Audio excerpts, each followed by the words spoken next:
नमस्कार दोस्तों, मैं कौशल गोस्वामी आप सभी का स्वागत करता हूं हमारे एक और नए फ्रेश एपिसोड में। दोस्तों आज मैं पहुंच चुका हूं, आप मेरे पीछे देख ही सकते हैं, आपको एक भव्य मंदिर दिखाई दे रहा होगा।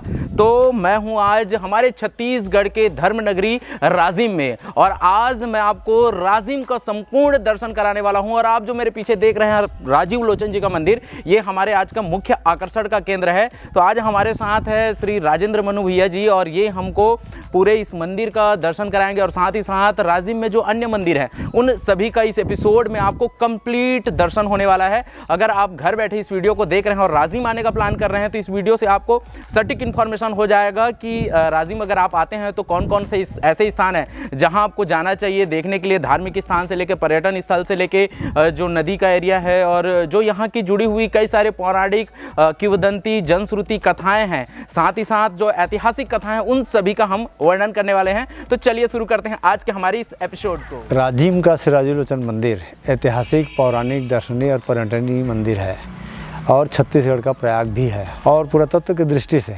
इसको राजीव लोचन मंदिर को 7वीं शताब्दी का माना जाता है, और उन्होंने 7वीं सदी को ही मुख्य रूप से प्राथमिकता दिया है। बाकी जिस तरह मंदिर का कलाकृतियाँ हैं और जो खनन के दरमियान बताया गया है, उस हिसाब से तो मंदिर बहुत पूर्व का बना हुआ है। इस मंदिर को नलवंशी नरेश राजा विलासतुंग के द्वारा पुण्याभिवृद्धि के लिए बनवाया गया था। और यहाँ पर छत्तीसगढ़ प्रयाग होने के साथ साथ अस्थि विसर्जन प्रवाहित करने की प्रथा भी है, और लोग आते हैं, अस्थि प्रवाहित करते हैं, और नदी में स्नान के पश्चात भगवान श्री राजीव का दर्शन करने के लिए नदी से पदार्पण श्री राजीव मंदिर में करते हैं।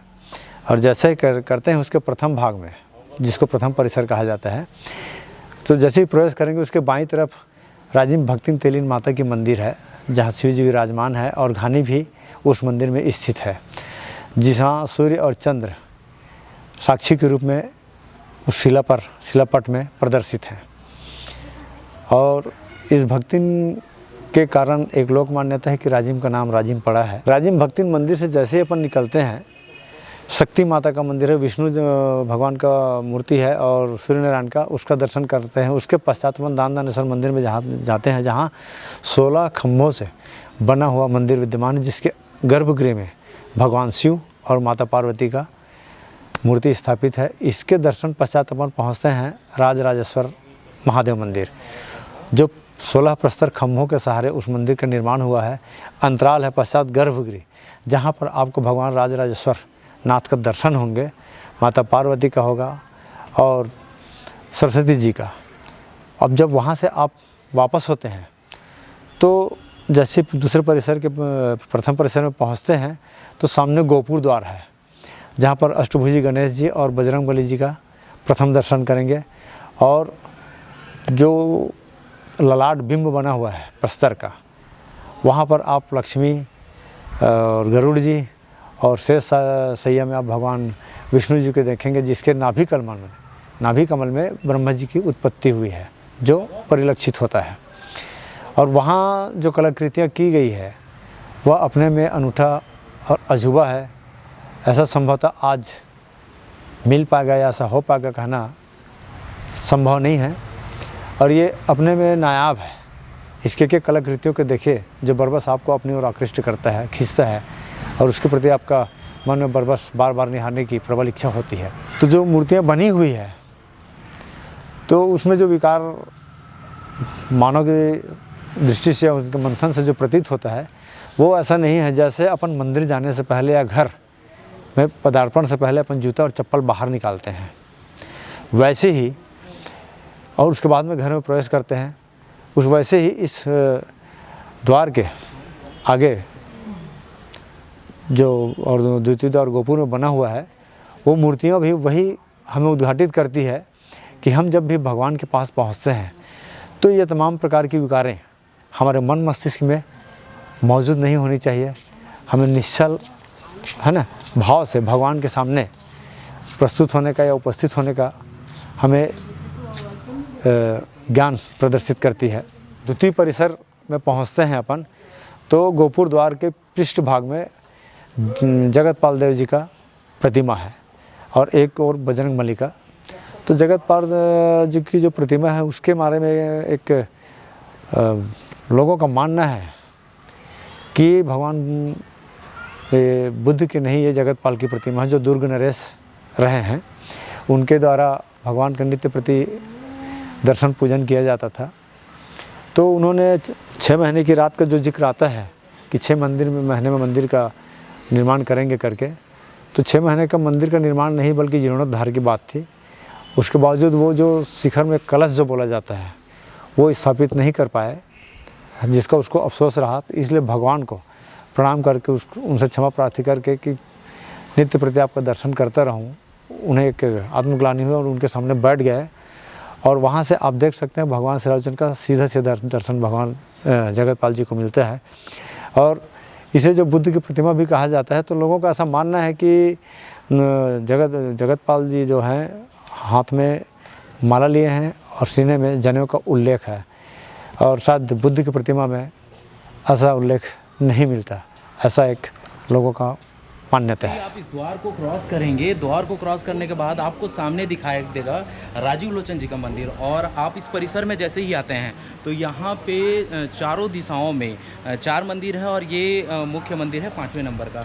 तो हम चलिए एक एक करके आपको दिखाते हैं इस दिशा से कि चारों मंदिर कौन कौन से हैं। द्वितीय परिसर में जैसे अपन आते हैं तो सम्मुख भगवान श्री राजीव लोचन का मंदिर है जो पंचायतों में बना हुआ है। अब मुख्य मंदिर के हम अपनी बाईं और मंदिर के दाईं ओर जाते हैं तो सर्वप्रथम अपन नरसिंहनाथ जी का जो मंदिर है हम उसका दर्शन करते हैं, जहाँ हिरण्याक्ष का वध करते हुए प्रतिमा अवस्थित है। उसके पश्चात विराट देव का मूर्ति है जिसे त्रिविक्रम भी कहा जाता है। उसके आगे अपन बढ़ते हैं तो बद्रीनाथ का दर्शन करते हैं।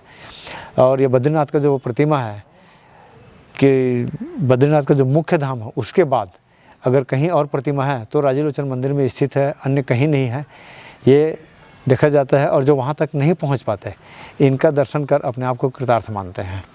इससे अपन आगे बढ़ते हैं तो वामन जी का अपने को मंदिर मिलता है, जहाँ वामन और राजा बलि का मुख्य मंदिर बना हुआ है, जहाँ शुक्राचार्य का भी प्रतिमा स्थित है। दोस्तों अभी हम लोग मंदिर के पिछले भाग में हैं और पिछले भाग में एक और द्वार है। और ये द्वार का जो निर्माण है अभी हाल ही में किया गया है। 60-70 साल पहले जो रानी थी फिंगेश्वर की, श्याम कुमारी जी, उनके द्वारा यहाँ पे ये द्वार का निर्माण किया गया था। और सामने से ये द्वार काफ़ी खूबसूरत है, तो मैं आपको इस द्वार को भी दिखाता हूँ। देख सकते हैं ये दूसरे द्वार को, काफ़ी खूबसूरत 2 हाथी हैं और ऊपर में 2 शेर हैं जो बहुत ही खूबसूरत दिखाई दे रहे हैं। बस्ती की तरफ से अगर आपका आगमन होता है तो आप इस द्वार का उपयोग कर सकते हैं और इस द्वार के माध्यम से आप मंदिर में प्रवेश कर सकते हैं। अब उससे अपन आगे बढ़ते हैं तो बराह जी का मंदिर मिलता है। वहाँ हम देखते हैं वहाँ बराह जी जो है पृथ्वी को अपने मुख पे उठाए हुए हैं, जो हिरण्याक्ष से लेकर के रसातल से ऊपर की ओर लाए हैं और पृथ्वी को स्थापित किए हैं। अब मुख्य मंदिर के चारों ओर आप ये चारों मंदिरों का दर्शन कर लिए। कि मैंने आपको पहले ही बताया कि जो यह मंदिर है वो पंचायतन मंदिर है। तो हमने जो चारों कोने में 4 मंदिरों का दर्शन करने के बाद अब मुख्य मंदिर की ओर जा रहे हैं। और मुख्य मंदिर की ओर जाने से पहले हम यहाँ श्री साक्षी गोपाल जी हैं उनका दर्शन कर लेते हैं। तो आपको मैं लेके चलता हूँ। ये देख सकते हैं यहाँ पे भैरव बाबा जी का एक स्टेचू जैसा एक खाम्ब को बनाया गया है। और अंदर जैसे ही प्रवेश करते हैं तो ये श्री साक्षी गोपाल जी का मंदिर है जहाँ पे ये विराजे हुए हैं। साक्षी गोपाल जी का जैसे ही आप दर्शन करते हैं और भी यहाँ 2-3 प्रतिमा आपको दिखाई देगा। और जस्ट आप मुड़ेंगे तो आपको इस ओर कोने में शनि महाराज जी दिखाई देंगे, शनिदेव जी, और जो कि बहुत ही अंदर बहुत ही वास्तु के साथ इसे बनाया गया है। दरवाजे के बगल में ही शनि मंदिर आपको दिखाई पड़ जाएंगे। तो चलिए हम चलते हैं मुख्य मंदिर की ओर और अब आपको हम दर्शन कराएंगे मुख्य मंदिर में विराजे भगवान राजीव लोचन जी का।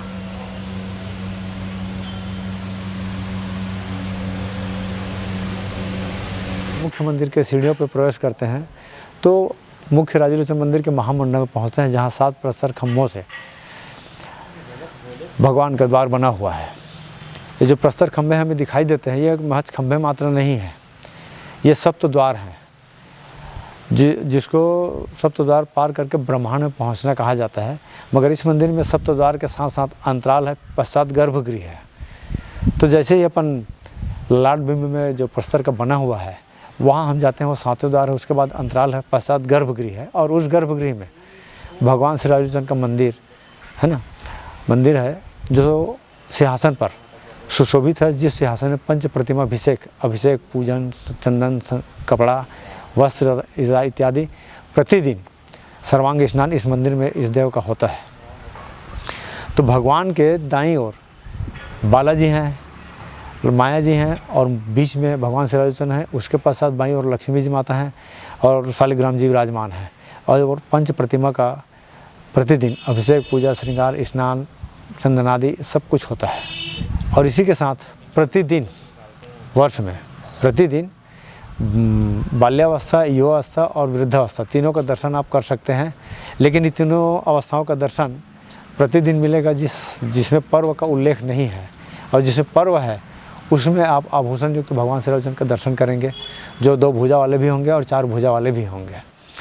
लेकिन इन पर्वों में रथ यात्रा कहा जाए, जन्माष्टमी कहा जाए, आपका दीपावली और माघ पूर्णिमा मेला और होली, तो इसमें जो श्रृंगार होता है वह अद्भुत माने अकल्पनीय, और उसकी खूबसूरती का बखान करना मतलब कम होगा। आप अच्छा होगा कि आप स्वयं अपने देखें और उसका बखान खुद करें।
बगल में आपको जगन्नाथ मंदिर दिखाई देगा, आप दर्शन करने यहाँ भी जा सकते हैं।